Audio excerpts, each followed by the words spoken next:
ચાલો હવે જોઈએ આપણે સ્વાધ્યાય 13.2. આપણે આગળ કેટલીક સમિતિ રેખા અને સમિતિ આકાર વિશે ભણ્યા, એના વિશે આપણે જાણકારી મેળવી લીધી. હવે કઈ રીતે આપણે સમિતિ રેખા દોરી શકીએ અને આકારમાંથી કેટલી સમિતિ રેખા દોરી શકીએ એ આજે ભણશું.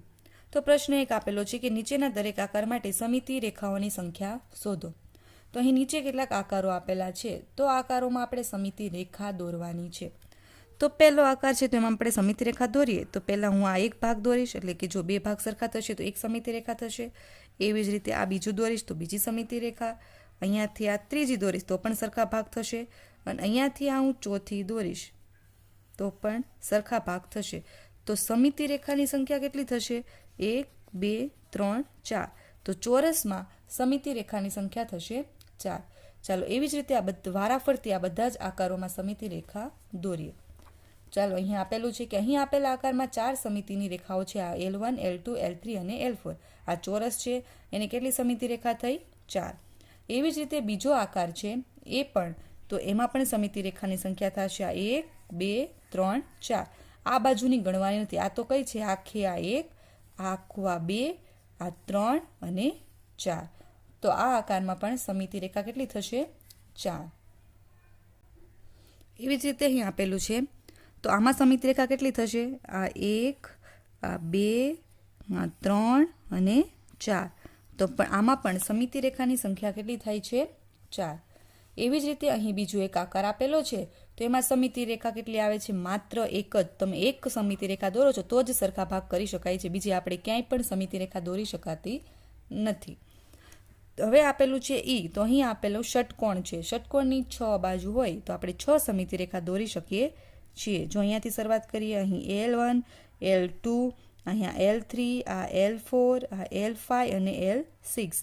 તો આપણે 6 સમિતિ રેખા દોરી શકીએ છીએ. એવી જ રીતે અહીં આપણને વર્તુળમાં સ્ટાર આપેલો છે, તો એમાં સમિતિ રેખા દોરવાની થાય.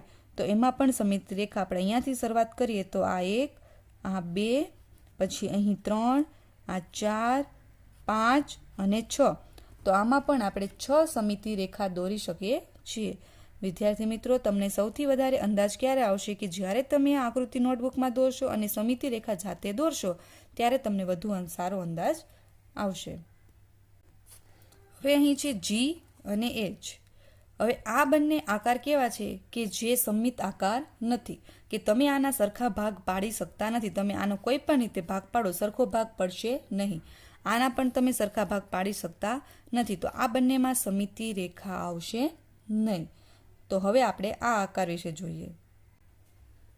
તો આ ફૂલમાં કેટલી સમિતિ રેખા આવશે? 5. આ 1, અહીંયા વચ્ચે 2, આ 3, 4 અને 5. તો કેટલી સમિતિ રેખા બને છે? 5 સમિતિ રેખા બને છે. ચાલો હવે જોઈએ પ્રશ્ન 2, કે નીચેની દરેક આકૃતિઓના ત્રિકોણની ચોરસ ખાનાવાળા કાગળ પર નકલ કરો. દરેકની સમિતિ રેખાઓ જો હોય તો શોધો અને ત્રિકોણનો પ્રકાર નક્કી કરો. તો તમારે આ ચોરસ ખાના પર તમને ત્રિકોણ આપેલા છે. હવે આ ત્રિકોણમાં તમારે સમિતિ રેખા દોરવાની છે. ચાલો પહેલું ત્રિકોણ છે, એમાં કેટલી સમિતિ રેખા આવે છે એ જોઈએ. એવી રીતે બીજું, ત્રીજું અને ચોથું. તો અહીં પહેલું ત્રિકોણ છે, એમાં એક જ સમિતિ રેખા બને છે, જે L વડે દર્શાવી છે. તો અહીં આપેલ આકૃતિ સમદ્રી બાજુ ત્રિકોણની છે. સમદ્રી બાજુ ત્રિકોણ એટલે કે બે બાજુ સરખી છે, ત્રીજી બાજુ અલગ છે. તો એટલે કે બે બાજુના માપ સરખા છે, જ્યારે ત્રીજી બાજુનું માપ અલગ છે. તો સમદ્રી બાજુ ત્રિકોણ છે અને તેમાં એક જ સમિતિ રેખા બને છે. જેમાં એક જ સમિતિ રેખા બને એ હંમેશા કયું ત્રિકોણ હોય? સમદ્રી બાજુ ત્રિકોણ. ચાલો આ ત્રિકોણ છે, તો એમાં પણ એક જ સમિતિ રેખા બને છે, તો તમે કહી શકશો ને, તો એ કયું ત્રિકોણ થશે? સમદ્રી બાજુ ત્રિકોણ. ચાલો હવે અહીં એક ત્રિકોણ આપેલું છે, એમાં પણ તમારે એક જ આ બાજુ એક સમિતિ રેખા બને છે. તો આમાં પણ માત્ર એક જ સમિતિ રેખા બને છે, તો આ કયું કહેવાશે? સમદ્રી બાજુ ત્રિકોણ. અહીં આપણને આ બીજું ત્રિકોણ આપેલું છે, તો આ ત્રિકોણને જોતા જ તમે કહી શકશો કે આ ત્રિકોણની બધી જ બાજુ અલગ છે. આ ત્રિકોણ વિષમ બાજુ ત્રિકોણ છે, તેમાં એક પણ સમિતિ રેખા આવશે નહીં. હવે પ્રશ્ન 3 છે, નીચેનું કોષ્ટક પૂરો કરો. તો તમારે શું કરવાનું છે? અહીં જે આકારના નામ આપેલા છે એ આકારની આકૃતિ અહીં દોરવાની છે અને તેમાં સમિતિ રેખા દોરવાની છે. તો આપણને એક ઉદાહરણ આપેલું છે સમબાજુ ત્રિકોણ. તો અહીં સમબાજુ ત્રિકોણ દોરેલું છે, એટલે કે જેની બધી જ બાજુ સરખી છે. તો જે ત્રિકોણની બધી જ બાજુ સરખી હોય તો એમાં 3 સમિતિ રેખા બન્યા. વિદ્યાર્થી મિત્રો, આ યાદ રાખવાનું છે, એક્ઝામમાં પૂછાય છે. તો કેટલી સમિતિ રેખા? આ 1, 2 અને 3 સમિતિ રેખા બને છે. એવી જ રીતે ચોરસ, તો ચોરસનું આપણે આગળ કરી ગયા. તો ચોરસમાં 4 સમિતિ રેખા બનશે, લંબચોરસમાં 2. સમદ્રી બાજુ ત્રિકોણ છે, કેટલી બનશે સમિતિ રેખા? 1 જ બનશે. સમબાજુ ચતુષ્કોણ છે, તેમાં સમિતિ રેખા કેટલી બનશે? 2. અને વર્તુળ છે, તો એમાં સમિતિ રેખા બનશે અસંખ્ય. ચાલો જોઈએ. જો અહીં સમબાજુ ત્રિકોણ છે, બધી જ બાજુ સરખી, 3 સમિતિ રેખા. ચોરસ છે તો એની સમિતિ રેખા થશે 4. એવી જ રીતે લંબચોરસ છે તો તેની સમિતિ રેખા થશે 2. સમદ્રી બાજુ ત્રિકોણ છે, તો સમદ્રી બાજુ ત્રિકોણ છે તો માટે 1 જ સમિતિ રેખા થશે. સમબાજુ ચતુષ્કોણ, સામસામેની બાજુ સરખી, માટે એની 2 સમિતિ રેખા થશે. અને આ છે વર્તુળ, તો તમે એમાં જોઈ શકો છો કેટલી સમિતિ રેખા થાય છે? અસંખ્ય સમિતિ રેખા બને છે. અહીં આપેલો છે પ્રશ્ન 4. એ પ્રશ્ન 3 પરથી તમે સરળતાથી કરી શકો છો કે તમે એવા ત્રિકોણો દોરી શકો છો કે જેને એક સમિતિ રેખા હોય. તો એક સમિતિ રેખા હોય કયું ત્રિકોણ તમે દોરી શકો છો? સમદ્રી બાજુ ત્રિકોણ. 2 સમિતિ રેખા હોય તેવું તમે શું દોરી શકો છો? 2 સમિતિ રેખા હોય તેવું તમે ત્રિકોણ દોરી શકતા નથી. અહીંયા શેની વાત થઈ છે? ત્રિકોણની. તો 2 સમિતિ રેખા હોય તેવું ત્રિકોણ દોરી શકાય નહીં. 3 સમિતિ રેખા હોય તેવું ત્રિકોણ કયું થશે? સમબાજુ. પછી એક પણ સમિતિ રેખા ન હોય તો તેવું થશે વિષમબાજુ ત્રિકોણ. તો વિદ્યાર્થી મિત્રો, આગળનું જે કોષ્ટક જોયું તેના પરથી તમે પ્રશ્ન 4 કરી શકો છો. હવે જોઈએ પ્રશ્ન 6 કે નીચેની આકૃતિઓની નકલ કરો અને જો હોય તો સમિતિ રેખાઓ દોરો. તો આમાં પણ એ જ કરવાનું છે. કેટલીક આકૃતિ આપેલી છે તો આમાં સમિતિ રેખા દોરવાની છે. જેમાં સમિતિ રેખા નથી બનતી તો એમાં કહેવાનું સમિતિ રેખા બનશે નહીં.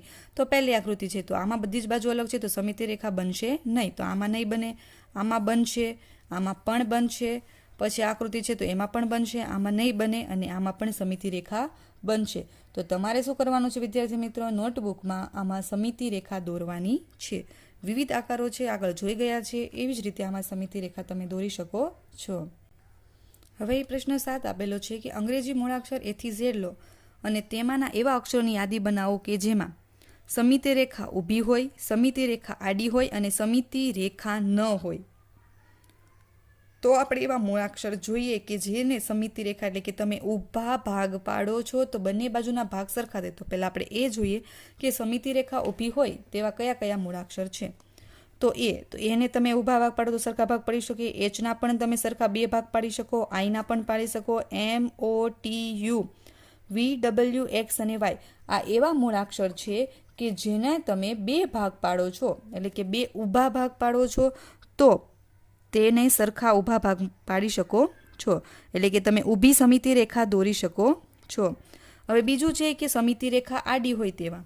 તો અંગ્રેજી મૂળાક્ષર છે કે જેમને સમિતિ રેખા આડી હોય તેવા મૂળાક્ષરો તો B, C, એટલે કે તમે જો આમ ભાગ પાડો છો, આડા ભાગ તમારો આ D છે, Dને તમે આડો ભાગ પાડો છો, આડી સમિતિ રેખા દોરો છો તો તમે તેના 2 સરખા ભાગમાં વહેંચી શકો છો. તેવા કયા અંગ્રેજી મૂળાક્ષર છે કે તમે આડી લીટી દોરો તો 2 સરખા ભાગમાં વહેંચી શકો? તો E, H, I, K, O અને X આવા જે મૂળાક્ષર છે કે જેને તમે આડી સમિતિ રેખા દોરી શકો છો.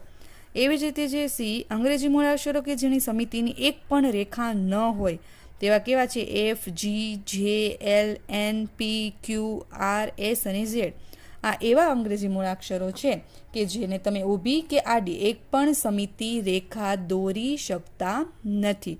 તો વિદ્યાર્થી મિત્રો, આ ABCDના અંગ્રેજી મૂળાક્ષરનો પ્રશ્ન છે, વારંવાર એક્ઝામમાં વિકલ્પ કે ખાલી જગ્યામાં પૂછાય છે. તો વિદ્યાર્થી મિત્રો, અહીં આપણું સ્વાધ્યાય 13.2 પૂર્ણ થાય છે.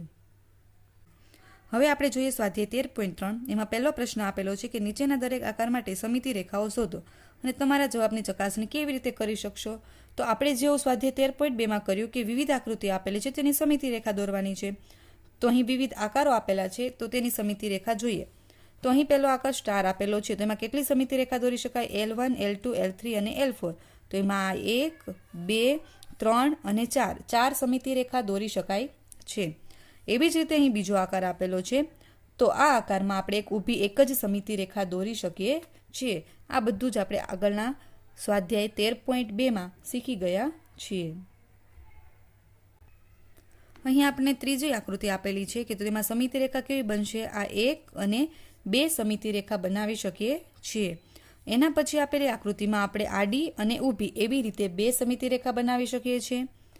પછી આપેલો પતંગિયાનો આકાર કે તેમાં તમે ઊભી એક જ સમિતિ રેખા દોરી શકો છો. અને નીચે આપેલી આકૃતિ છે કે જેમાં તમે આડી અને ઊભી એમ 2 સમિતિ રેખા દોરી શકો છો. તો જવાબની કસોટી શું કહે છે કે સમિતિ રેખાથી ચિત્રને બરાબર વાળીને બીજા ભાગ પર મૂકતા તે અર્ધચિત્ર બરાબર બંધ બેસતું આવે તો સમિતિની રેખા સાચી છે તેમ કહી શકાય. એટલે કે તમે એક ભાગ દોરો છો અને તેની પર બીજો ભાગ મૂકો છો તો એક્ઝેક્ટ એના ભાગ પર આવે તો એ સમિતિ રેખા સાચી છે તેમ કહી શકાય. જો અર્ધચિત્ર બરાબર બંધ બેસતું ન આવે તો સમિતિની રેખા સાચી નથી તથા ચિત્ર પણ સમિતિ નથી. એટલે કે તમે જેવું એક બાજુનો એટલે કે તમે આ એક ભાગ દોરો છો, આ એક ભાગ છે એવો જ તમે પાછળ બીજો છાપણી કામ કરો તો તમને આવો બીજો જ ભાગ દોરાય તો તમારી આ સમિતિ રેખા પણ સાચી અને તમારું આ ચિત્ર છે એ સમિત ચિત્ર છે તેમ કહી શકાય. પરંતુ તમારો આવો એક ભાગ છે કે જેમાં તમે ધારો કે આ રીતનું ચિત્ર દોરો છો ગમે એ આકાર અને તેમાં તમે બાજુમાં છાપો છો તેમાં આવો આકાર બનતો નથી પણ આ રીતનો કોઈ આકાર છે તો આ આકાર તમારો સમિત થશે નહીં અને આને પણ આપણે સમિતિ રેખા ગણી શકશું નહીં. હવે અહીં આપેલું છે કે પ્રશ્ન 2 નીચેના ચિત્રોની ચોરસ ખાનાવાળા કાગળ પર નકલ કરો.